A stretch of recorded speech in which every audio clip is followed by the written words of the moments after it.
who is not yet a senior, but I am more than a freshman. I'd say I'm probably somewhere between sophomore and junior.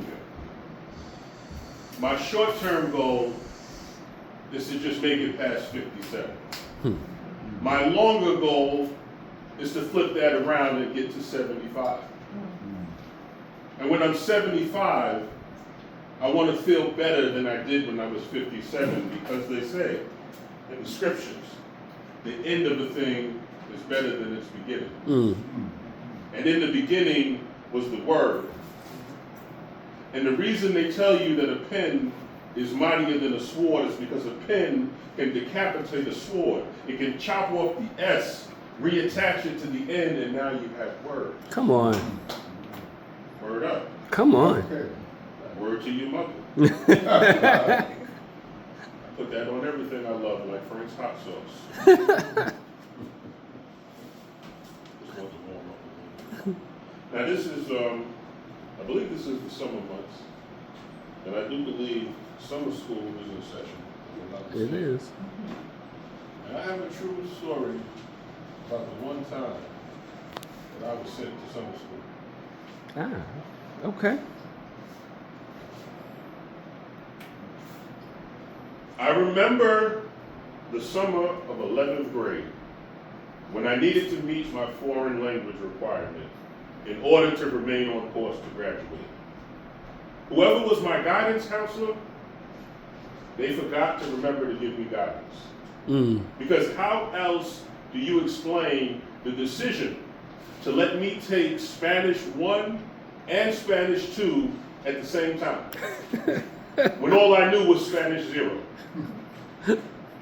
Yes, I do make bad decisions, but some adults should have known that I make poor decisions. But on the other hand, in my younger years, maybe I had less doubt, less fear, less awareness of impossibility. Maybe I really believed I can do all things. I truly believed it possible to become proficient in 2 different levels of Spanish, beginner and advanced, simultaneously, over the course of one summer school semester. But my belief lasted as long as the initial burst of flavor in a stick of Wrigley's Juicy Fruit. When final exams rolled around, yes, I felt confident in Spanish 1, but completely overwhelmed by Spanish 2. Jesus did say, no one can serve 2 Spanishes.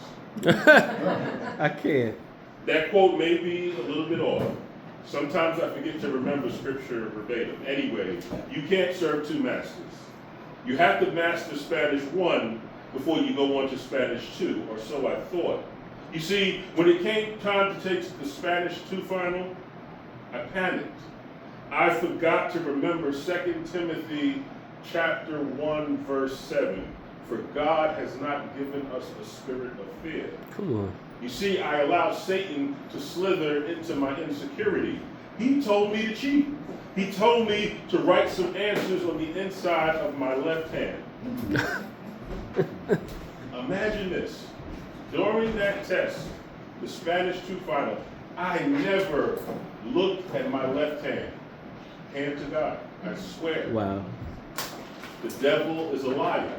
I did not need the answers to the Spanish 2 final. I aced that test. Well, I almost aced it.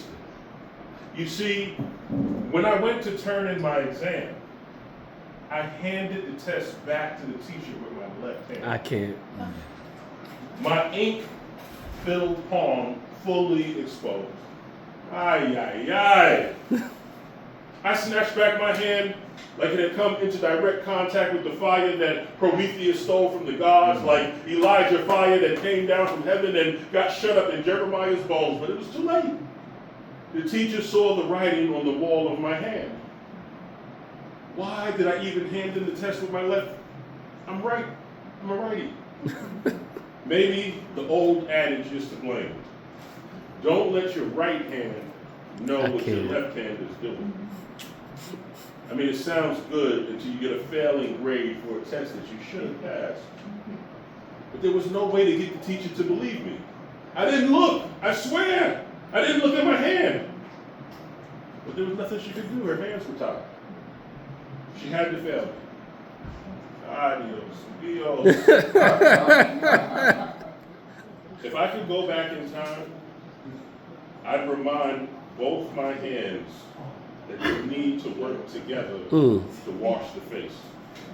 I tell them that if they want to save face and be the first student in the history to take Spanish 1 and Spanish 2 simultaneously and pass both, for the love of God, don't forget to remember, hand in the final exam with your right hand.